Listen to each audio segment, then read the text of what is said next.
સ્વાગત છે મિત્રો આપ સૌનું ચેનલમાં નમસ્કાર મિત્રો સ્વાગત છે આપ સૌનું ભક્તિ સંધ્યા યુટ્યુબ ચેનલમાં મિત્રો સૂર્યનારાયણને જળ ચડાવવા વિશે શ્રીકૃષ્ણ ભગવાને શું કહ્યું છે એ બધું આપણે આ વાર્તામાં સાંભળીશું સાચી માહિતી સાચી વિધિ અને તેનો મંત્ર શ્રીકૃષ્ણ ભગવાને કહેલા છે તો મિત્રો આ વાર્તા પૂરી ધ્યાનથી સાંભળજો મિત્રો એકવાર નારદજી શ્રીકૃષ્ણ ભગવાન પાસે આવ્યા અને તેમને પૂછે છે કે હે પ્રભુ સૂર્યને જળ અર્પણ કરવું એ શું સૂચિત કરે છે કેમ સૂર્ય ભગવાનને જળ ચડાવવામાં આવે છે શું લાભ થાય છે તથા સૂર્યને જળ ચડાવવાની સર્વોત્તમ વિધિ શું છે ત્યારે ભગવાન શ્રીકૃષ્ણ નારદજીને કહે છે કે હે દેવર્ષિ તમે સરળ અને સરસ સમગ્ર માનવજાતિના કલ્યાણ માટેનો પ્રશ્ન પૂછ્યો છે ઉત્તમ પ્રશ્ન છે સૂર્યદેવની ઉપાસના અત્યંત શુભ અને ફળદાયી છે પ્રત્યેક મનુષ્યને સૂર્યને જળ જરૂર ચડાવવું જોઈએ હે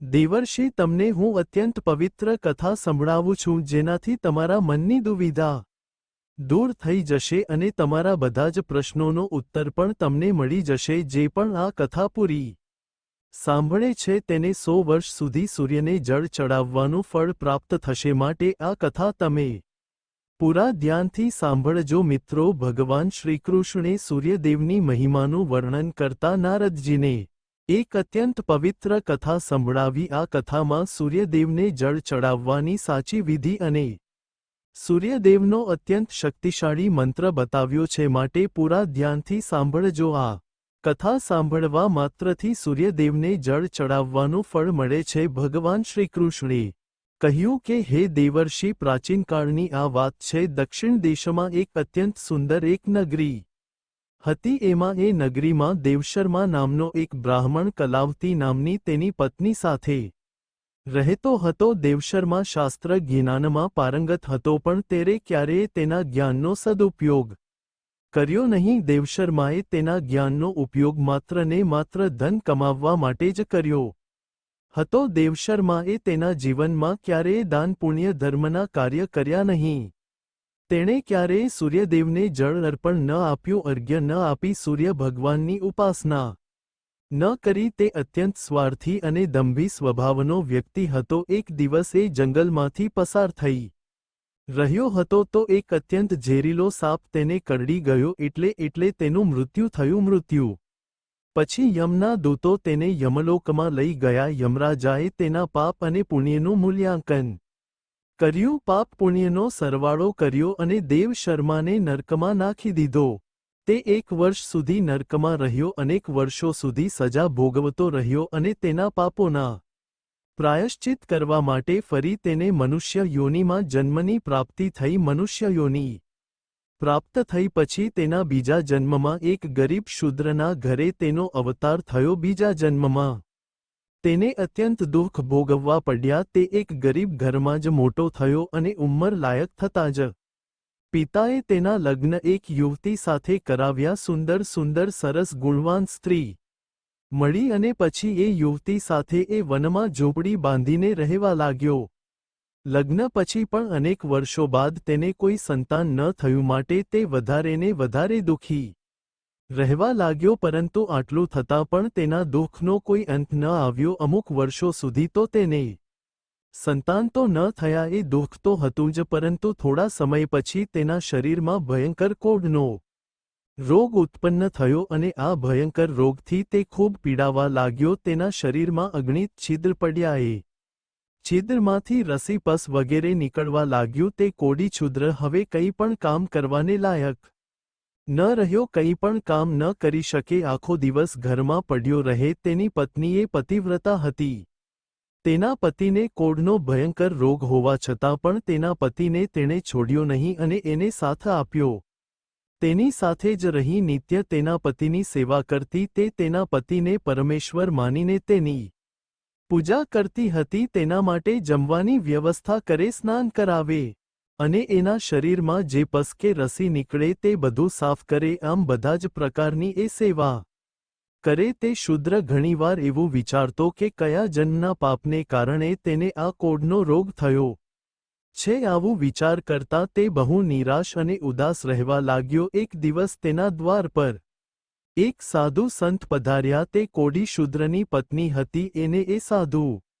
મહારાજની બહુ જ સેવા કરી, તેનો આદર સત્કાર કર્યો, જેનાથી તે સાધુ બહુ જ પ્રસન્ન થયા અને કોડીની પત્નીને વરદાન માંગવા માટે કહ્યું. તો કોડીની પત્નીએ કહ્યું કે હે મહાત્મા, મારા માટે મારા પતિ જ સર્વસ્વ છે, તે જ મારા સ્વામી છે, માટે તમે વિનંતી છે કે તમે મારા પતિનો રોગ દૂર કરો અને તેને પહેલા જેવા સ્વસ્થ બનાવી દો. આ સાંભળી ને સાધુ મહાત્મા બોલ્યા કે હે દેવી, આ રોગ તારા પતિને તેના પાછલા જન્મના કર્મના કારણે મળ્યો છે અને આ વિધિનું વિધાન છે. હું આમાં કોઈ હસ્તક્ષેપ ન કરી શકું. ઈશ્વરે મનુષ્યને તેના પાપ કર્મોનો દંડ જરૂર આપે છે, કોઈ પણ તેના કર્મથી બચી શકતું નથી, પરંતુ હા, હું તને આનો ઉપાય જરૂરથી બતાવી શકું છું. આ રોગથી બચવા માટે માત્ર એક જ ઉપાય છે. તું તારા પતિને લઈને સૂર્યદેવના ચરણોમાં જા અને સૂર્યદેવની નિત્ય ઉપાસના કર. સૂર્યદેવની કૃપા જ તારા પતિને શરીરને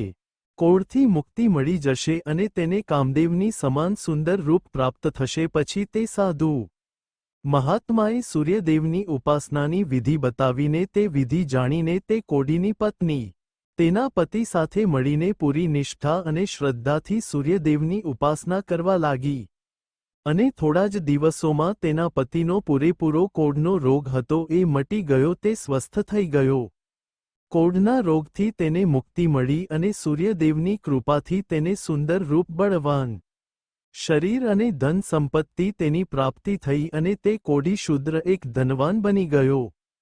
ભગવાન શ્રીકૃષ્ણ કહે છે કે નારદ, તમને હું સૂર્યદેવને પ્રસન્ન કરવાના વિધિ અને તેના મંત્ર વિશે હું કહું છું, જેને કરવાથી મનુષ્યના બધા જ રોગ નષ્ટ થશે અને ઉત્તમ સ્વાસ્થ્ય મળે છે અને સુખ સમૃદ્ધિની પ્રાપ્તિ પણ થાય છે. ભગવાન શ્રીકૃષ્ણ બોલ્યા, હે નારદ, રોજ સૂર્યદેવને જળ ચડાવવાનો એક એવો નિયમ છે કે જે મનુષ્યના જીવનમાં બહુ મોટો બદલાવ લાવી શકે છે. સૂર્યદેવની શક્તિ એટલી અલૌકિક છે કે એના વિના આ પૂરી ધરતીનું ઉથલપાથલ થઈ જાય છે. જો સૂર્યનારાયણ ન હોય તો આ ધરતીમાં કોઈ પણ મનુષ્ય કે પ્રાણી જીવિત ન રહી શકે. સૂર્યદેવ પ્રકાશ, સકારાત્મકતા, ઇન્દ્રિયોનો સંયમ, ઊર્જા, આરોગ્ય વગેરેના દેવતા છે. સૂર્યદેવને એકમાત્ર જળ ચડાવવાથી સંકટ દૂર થઈ જાય છે. સંસારની બધી જ મુશ્કેલીઓનો ઉપાય સૂર્યદેવ પાસે છે. સૂર્યદેવની ઉપાસનાથી આત્માની શુદ્ધિ થાય છે અને મનોબળ વધે છે. સૂર્ય ઉદયના સમયે સૂર્યદેવ દેવના કિરણોથી વાતાવરણમાં શુદ્ધતા અને સકારાત્મકતા આવે છે. રોજ સવારે સ્નાન કરીને ઓમ નમો ભગવતે શ્રી સૂર્યાય શ્રી તેજસે નમઃ. ઓમ ભૂર્ભુવઃ સ્વઃ તત્સવિતુર્વરેણ્યં ભર્ગો દેવસ્ય ધીમહિ ધિયો યો નઃ પ્રચોદયાત. નમો ભગવતે શ્રી સૂર્યદિત્યાગી તેજસે હો વાહિની વાહિની સ્વા. હેતિના મંત્રનું ઉચ્ચારણ કરીને જળ ચડાવવામાં આવે તો તેના ઘણા બધા લાભ થાય છે. કુંડળીમાં અન્ય ગ્રહો હોવાથી સૂર્યની શુભ અને અશુભ સ્થિતિમાં રહેવાથી જીવન ઉપર પણ તેનો શુભ અને અશુભ પ્રભાવ પડે છે. કુંડળીમાં જો સૂર્ય શુભ સ્થિતિમાં હોય તો આપણને સમાજમાં ભરપૂર માન સન્માન, પ્રતિષ્ઠા, યશ અને સફળતા મળે છે અને જો સૂર્ય અશુભ સ્થિતિમાં હોય તો તેની વિપરીત પરિણામ મળે છે. માટે જો કુંડળીમાં સૂર્યની સ્થિતિ મજબૂત કરવી હોય તો જ્યોતિષશાસ્ત્રમાં એવી વસ્તુ બતાવવામાં આવી છે જેને પાણીમાં નાખીને સૂર્યદેવને અર્ઘ્ય આપવાથી શુભ પરિણામ મળે છે. પણ મિત્રો, ઘણા લોકો સૂર્યને જળ આપવા વખતે બહુ મોટી ભૂલો કરે છે, કરી બેસે છે. સૂર્યદેવને જળ ચડાવતી વખતે મહત્વપૂર્ણ નિયમોના પાલન કરવા જોઈએ. ખોટી રીતે જો અર્ઘ્ય આપીએ તો સૂર્યદેવનું અપમાન થયું ગણાય છે અને મનુષ્યને કેટલાય કષ્ટનો સામનો કરવો પડે છે અને જળ અર્પણ કરવાનું કોઈ પણ ફળ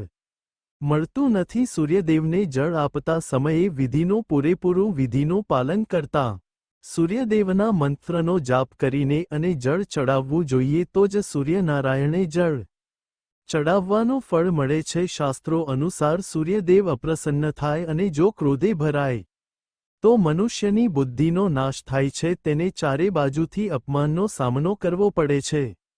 આવા વ્યક્તિની આંખોની રોશની પણ જતી રહે છે, વ્યક્તિની વિદ્યા નષ્ટ પામે છે, તેની યાદશક્તિ સ્મરણ શક્તિ નબળી પડી જાય છે, પિતા પુત્રમાં અકારણ વાદ વિવાદ થવા લાગે છે, તેના હાથે અજાણે કેટલાય અપરાધ થઈ જાય છે, માટે સૂર્યદેવના જળ અર્ઘ્યમાં કોઈ ભૂલ ન કરવી જોઈએ, પૂરી વિધિથી અને મંત્રથી જળ ચડાવવું જોઈએ. સૂર્યદેવને જળ આપતી વખતે અર્ઘ્ય આપવાનુંનો મતલબ છે કે સૂર્ય દેવતાને ભક્તિભાવથી જળ અર્પણ કરવું. આ જળ બંને હાથને ભેગા કરીને કે તાંબાના પાત્રમાં શુદ્ધ જળ ભરીને સૂર્યદેવને જળ અર્પણ કરવું જોઈએ, પણ ધ્યાન રાખવું કે જો તમે તમારા હાથની ઓજલ બનાવીને સૂર્યનારાયણને જળ ચડાવો છો, હાથમાં પાણી લઈને જળ અર્પણ કરો છો, તો હાથની તર્જની અને અંગૂઠાને એકબીજાથી જોડીને ન રાખો, એટલે કે હાથના બંને અંગૂઠા એકબીજાને સ્પર્શ ન કરવા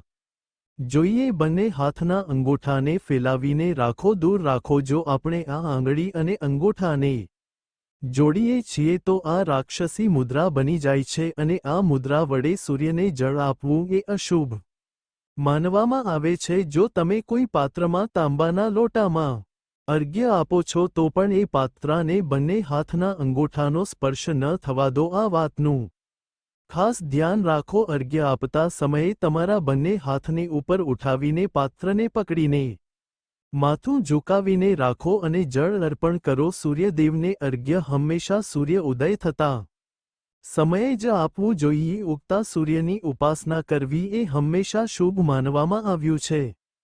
સૂર્ય ઉદયના 2 કલાક પછી સૂર્યને જળ આપવાનું, જળ ચડાવવાનું કોઈ પરિણામ નથી મળતું. જો કોઈ કારણવશ તમે સૂર્ય ઉદયના સમયે અર્ઘ્ય ન આપી શકો તો 3 વાર અર્ઘ્ય આપવાને બદલે 4 વાર અર્ઘ્ય આપવું અને સૂર્યદેવ પાસે ક્ષમા માંગી લેવી. આનાથી દોષ ઓછો થઈ જાય છે. સૂર્યદેવને જળ તાંબાના પાત્રમાં જ ચડાવવું જોઈએ. તાંબાને સૂર્યદેવની પ્રિય ધાતુ માનવામાં આવી છે, માટે સૂર્યદેવને જળ ચડાવવા માટે તાંબાના પાત્રનો જ ઉપયોગ કરવો જોઈએ. બીજી ધાતુના પાત્રમાંથી જળ ચડાવવાથી કોઈ લાભ થતો નથી. પરમાત્માએ સૂર્યદેવને જગતમાં પ્રકાશ ફેલાવવા, સંચાલન કરવા માટે તેના તેજથી શરીરમાં જ્યોતિ પ્રદાન કરવા તથા જઠર અગ્નિના રૂપમાં અન્ન શયનને એટલે કે અન્નને પચાવવાનું કાર્ય સોંપ્યું છે. આ કારણથી જ તાંબાના પાત્રમાં રાખેલા જળને પીવાથી વ્યક્તિને પેટથી જોડાયેલા રોગોમાંથી મુક્તિ મળે છે. તે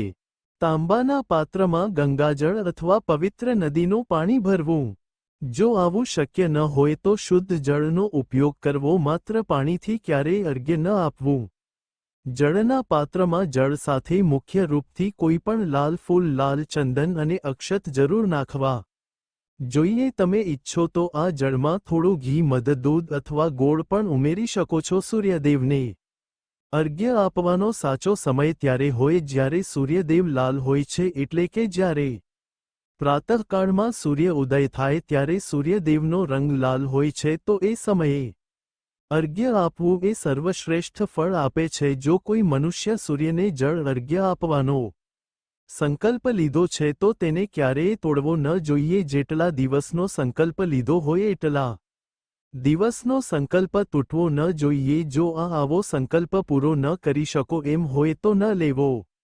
આમ કરવાથી સૂર્ય ભગવાન ક્રોધિત થાય છે. મિત્રો, ભગવાન શ્રીકૃષ્ણે સૂર્યદેવને જળ આપવાનો જે મંત્ર બતાવ્યો છે તે જળ અર્પણ કરતી વખતે ઉપર બતાવ્યા પ્રમાણેનો મંત્ર જરૂર બોલવો.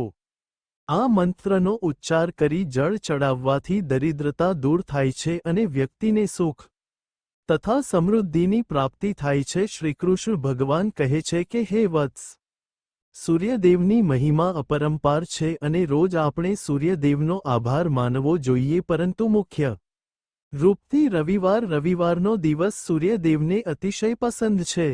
તે સૂર્યદેવનો દિવસ માનવામાં આવે છે. રવિવાર માટે કુંડલીમાં સૂર્યદેવનો દોષ દૂર કરવા માટે રવિવારના દિવસે વિશેષ રૂપથી સૂર્યદેવની ઉપાસના કરવી જોઈએ.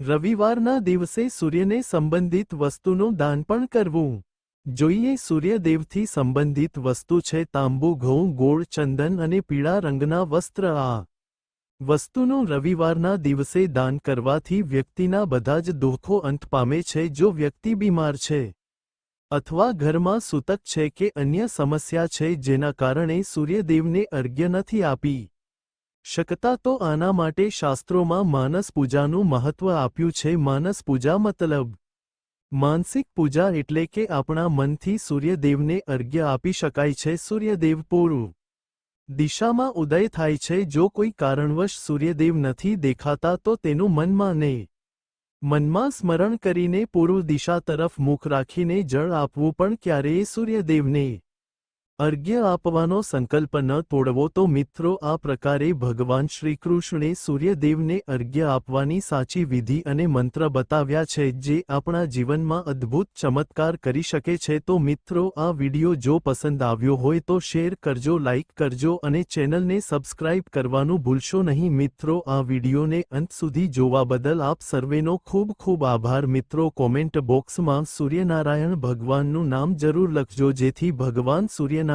કૃપા આપ અને આપના પરિવાર પર સદૈવ બની રહે. ધન્યવાદ મિત્રો. જય શ્રી કૃષ્ણ. રાધે રાધે.